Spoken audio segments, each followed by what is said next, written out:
여러분 안녕하십니까? KBS 9시 울산 뉴스입니다.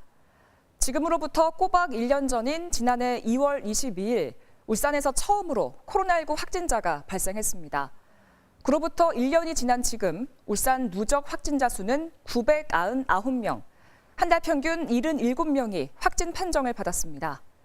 양지 요양병원과 종교시설과 관련해 각각 200명이 넘는 확진자가 발생했는데요. 그로 인해 12월 한 달 동안에만 발생한 확진자가 울산 전체 확진자의 절반을 넘었습니다. 코로나19로 인해 지난 1년간 37명이 소중한 생명을 잃었습니다. 1년이 지난 지금도 끝나지 않은 코로나19 현장을 이준석 기자가 취재했습니다. 인증되었습니다.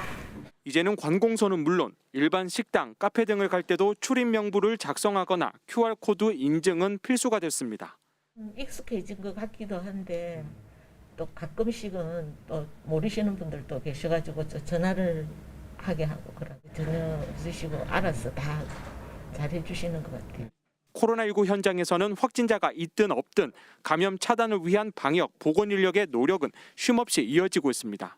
숨은 접촉자를 가려내고 감염 고리를 차단하는 게 무엇보다 중요하기 때문입니다.